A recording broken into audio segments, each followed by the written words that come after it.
Peace and blessings is real. First and foremost, want to take this time and give all praises, glory, and honor to Yahweh through his only begotten son, Yahweh Shai, for allowing this word to come out. And I hope you sincere brothers and sisters is edified by this word. And the name of the lesson tonight is called The Power of the Tongue Can Preserve Your Life or Destroy It. Simple and plain, I'm going to say it again. The power of the tongue can preserve your life or destroy it. And in this word, man, we're going to deal with taming the tongue, okay? We're going to deal with training and disciplining your tongue. Because in the world that we live in today, we tend to use our tongue in a way that you don't even understand that it could be a death sentence to you. You know, that tough, reckless talk could lead to you being killed, man. When it comes to your tongue, man, your tongue hangs in the depths of life or death. You know, here in Milwaukee, Wisconsin, man, you have to be extremely careful with certain words that you say to Jake here. Like certain words that you say to Jake will get you murdered. We're talking about words that you really wouldn't never think that will cause someone to kill you, but here in Milwaukee, Wisconsin, it will. You have to be able to train and discipline your tongue, man, because I forgot the name of the scripture, but it tells you even a fool deem it wise if he holdeth his tongue. You know what makes that fool wise? Because he's able to train and discipline his tongue to not say anything. Silence is better sometimes than actually saying anything, man. And I mean, this goes for men and women. Like you see a lot of women out here today, they talk real reckless to men, real disrespectful, not only to men, but they also talk rough and reckless to women. And a lot of these women, they get in altercations because of their mouth, and somebody usually end up losing their life. You know, the power of the tongue is real, man. In Proverbs 18:21, it tells you, death and life are in the power of the tongue, and they that love it shall eat the fruit thereof. You see that? Death and life are in the power of the tongue, and they that love it shall eat the fruit thereof. So the power of the tongue, man, is huge, you see? And like I said, death and life are in the power of the tongue, which means that, once again, when it comes to your tongue, it's either going to justify you or condemn you. Okay? Tough, reckless talk leads to you being killed. Okay? Your tongue hangs in the depths of life or death.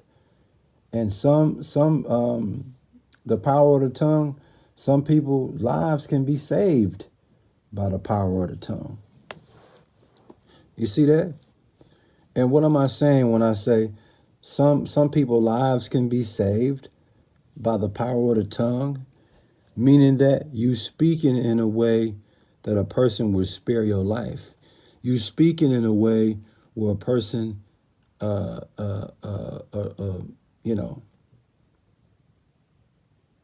not kill you. Okay? Most of the time, the power of the tongue is going to be detrimental to you.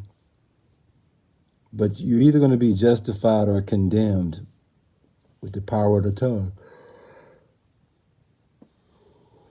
And I'm, 47 years old. And when I was much younger, I didn't realize the power of the tongue.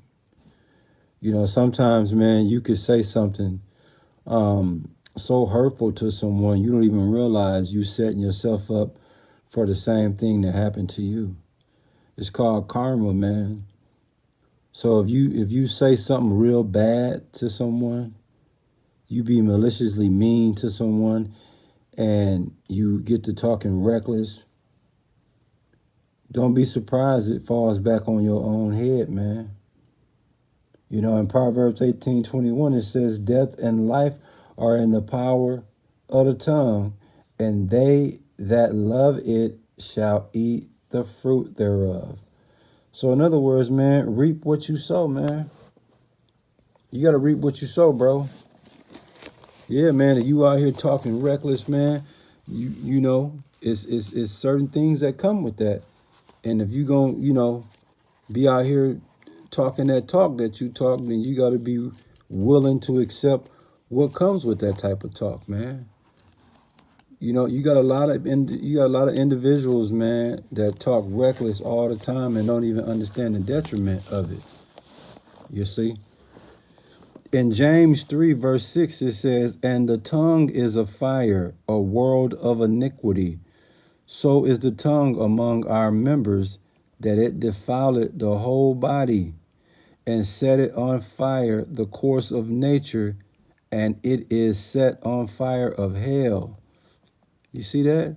Verse 7 in James 3. For every kind of beast, and of birds, and of serpents, and of things in the sea is tamed, and have been tamed of mankind. But the tongue can no man tame. It is an unruly evil, full of deadly poison, man. You see that? That's cold-blooded, man. It told you every beast, birds, serpents, things in the sea, they are all trained and disciplined. It says of mankind. But it says in verse 8, but the tongue can no man train, but the tongue can no man discipline. It is an unruly evil, full of deadly poison, man. You see that? So that's why it's best for a fool to hold his tongue, man. He's deemed wise. Because once you get to running your mouth and you real emotional, man, you're gonna be saying some things that you're gonna regret, man. What's the name of the lesson, man? The power of the tongue can preserve your life or destroy it, man. Yeah.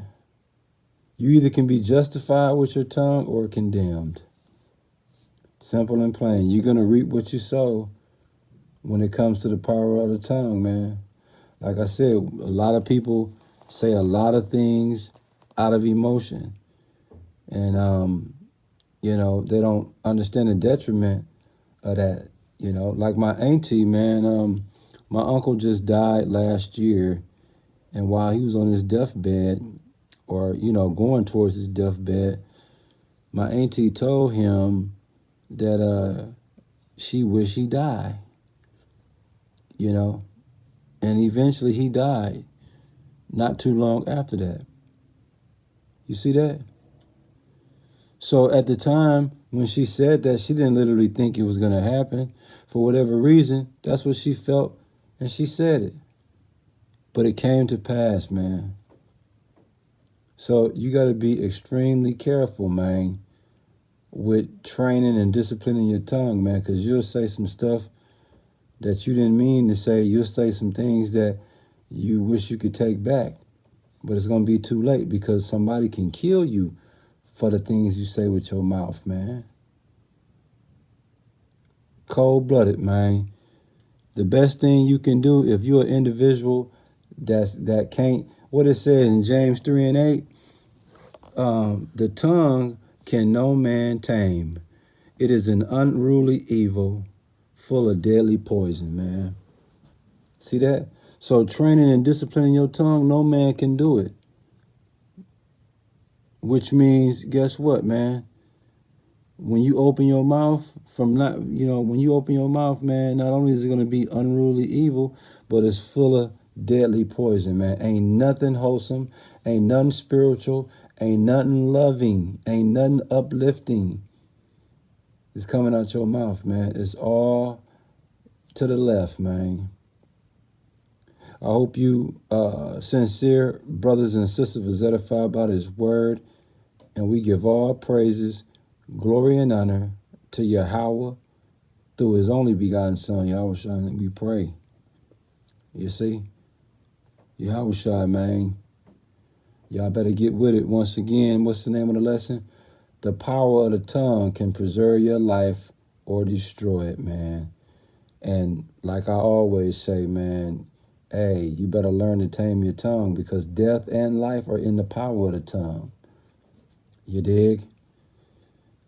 Yahweh, through his only begotten Son, Yahweh, Shalom.